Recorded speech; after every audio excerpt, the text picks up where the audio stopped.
Hello, hello, live Facebook du jour. Comme convenu, je vous retrouve du lundi au vendredi. Alors, je vais attendre un petit peu pour voir si certains se connectent. C'est un horaire peu habituel en ce qui me concerne, mais j'ai encore et toujours, ça y est, ça continue les messages, des journées bien remplies. Et comme pour vous, mes journées ne font que 24 heures. Bon, ça y est, je vois les premiers en ligne. Coucou Raphaël, bon, lui, il est un étage en dessous de moi, donc tout va bien. Le compteur, vous êtes déjà 3 en ligne. N'hésitez pas à me dire si vous m'entendez bien, si vous me voyez bien, pourquoi pas.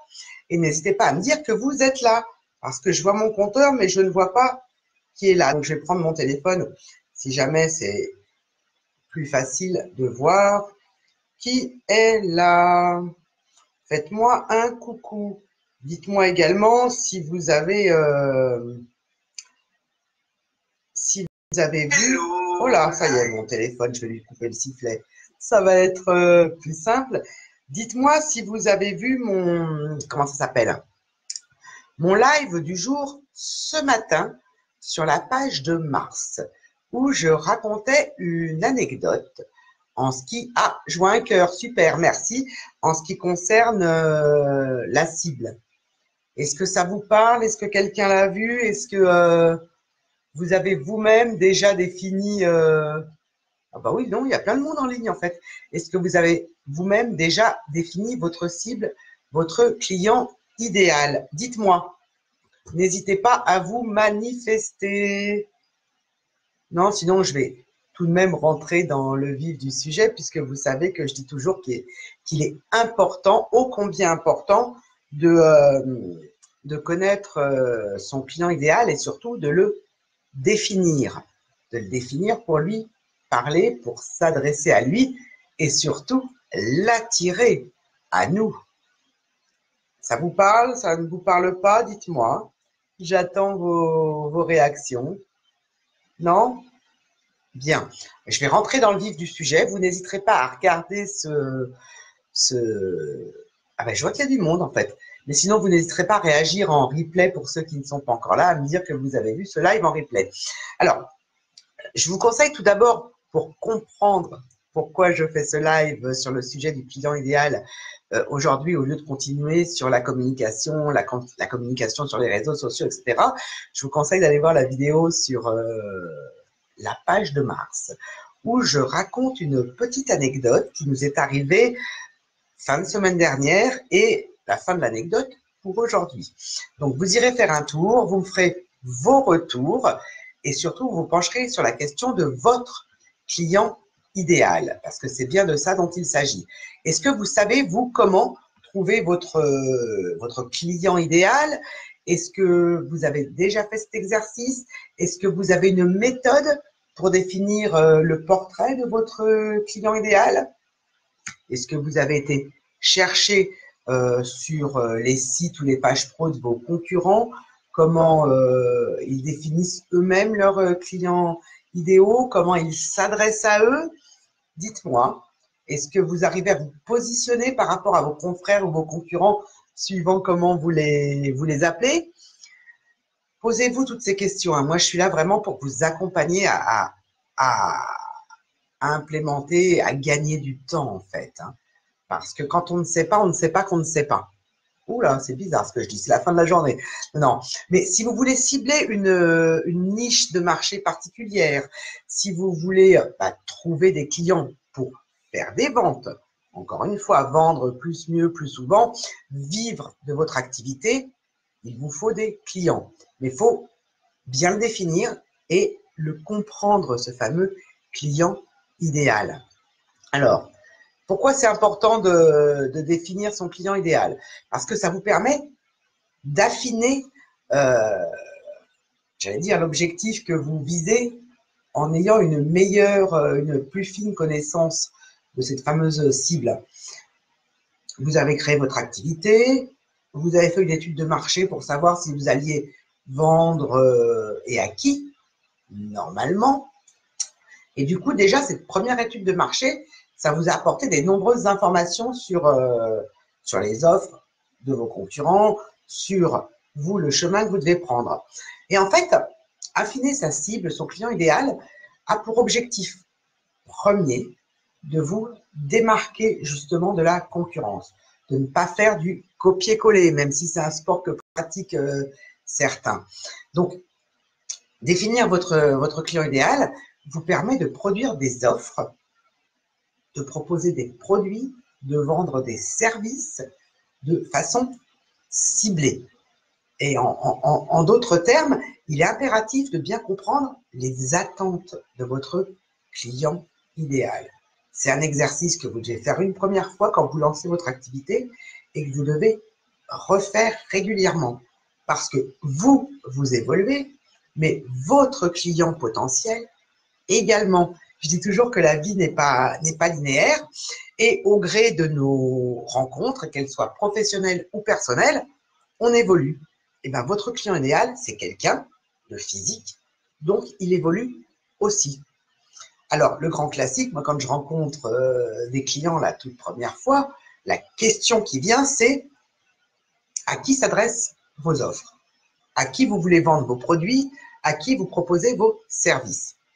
Et quand on me répond, je m'adresse à toute personne qui veut bien acheter quelque part, la finalité, elle est là, bah, forcément, vous ne mettez pas toutes les chances de votre côté.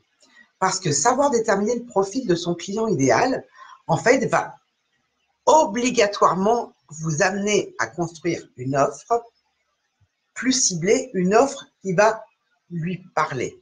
Alors que si vous vous dites, je vais vendre à ceux qui veulent bien acheter, encore une fois, si vous parlez à tout le monde, vous ne parlez à personne parce que personne ne se sent concerné. Oui, je reviens souvent là-dessus, mais c'est indispensable. Donc, les premières questions sont simples quand on veut savoir qui sont ses clients idéaux. Est-ce que ce sont des particuliers? Est-ce que ce sont des professionnels dans le cadre de leur entreprise? Est-ce que ce sont des indépendants, des TPE, des PME, des grandes entreprises, des hommes, des femmes? Dans quel secteur d'activité ils évoluent? Et il faut se poser ces questions, même si vous vous adressez à une cible de particulier. Parce que, encore une fois, mieux vous connaîtrez vos clients, vos futurs clients, plus vous attirerez à vous par votre discours et votre message de vente, quelque part un message clair, les gens qui seront concernés par vos offres. Donc, hommes, femmes, est-ce que c'est un jeune, un moins jeune? Est-ce que c'est un cadre? Est-ce que c'est un employé, un ouvrier? Est-ce qu'il est débutant dans son activité? Est-ce qu'il est expérimenté? Est-ce qu'il a une passion dans la vie? De quel… Enfin, vous pouvez dérouler la pelote très loin. Il se trouve sur quel réseau social? Il lit quel magazine? Est-ce qu'il fait du sport? Etc. etc. Alors, en fait, pourquoi c'est aussi important? Parce que, encore une fois, plus vous allez le connaître, plus vous pourrez vous assurer qu'une fois que vous aurez fait une vente, vous aurez un client satisfait qui va continuer à vous suivre et à qui vous aurez apporté de la valeur. Et donc, ce client, il va percevoir une valeur ajoutée par rapport à un produit qu'il a acheté chez vous, par rapport à un service. D'accord? Et pour l'attirer à vous, ce prospect, il va falloir produire un discours de vente adapté et impactant. Si votre cible, je prends un exemple, c'est une jeune femme de 20 ans qui est une fashion victime et que vous lui parlez de comment se tailler la barbe avec le super rasoir, je ne sais quoi, j'ai pas de barbe, elle va pas se sentir concernée et à juste titre. Si vous vendez des rasoirs pour tailler la barbe, déjà votre cible, dans mon exemple, elle est clairement définie. Au départ, c'est un homme. Après, c'est un homme qui, effectivement, si il veut avoir une jolie barbe, etc., il faut qu'il ait un système pileux qui se développe. Donc, ce n'est pas quelqu'un qui est toujours rasé de près. Parce que là, vous vendez un rasoir pour entretenir une barbe. D'accord? Et non pas pour être complètement rasé de près comme on voit des pubs à la télé. Donc, n'oubliez pas de toujours construire progressivement l'approche que vous voulez avoir de votre cible idéale. N'oubliez pas d'apporter une réelle valeur et surtout de cibler. Parce que vos clients sont la réelle valeur quelque part de votre entreprise. Vos clients sont la raison d'être de votre entreprise, sont la raison d'être de votre activité et savoir bien identifier son client idéal, si vous ne le faites pas, il aura juste l'impression que vous n'en avez rien à faire de lui. Et plutôt que d'acheter chez vous, il ira acheter à la concurrence. Bon, là je vous donne des bribes de pistes, mais ça va beaucoup plus loin que ça. La conséquence, j'allais dire, de ne pas définir sa cible, elle est directe. Vous ne réaliserez que très peu de ventes et vous vous priverez d'avoir des ambassadeurs, d'avoir des clients satisfaits. Donc, c'est vraiment une erreur que vous ne devez pas commettre. Est-ce que ça vous parle? Est-ce que vous avez défini votre client idéal? Est-ce que vous avez su et que vous savez encore l'attirer à vous, ce client idéal? Est-ce que vous savez réellement à qui vous vous adressez?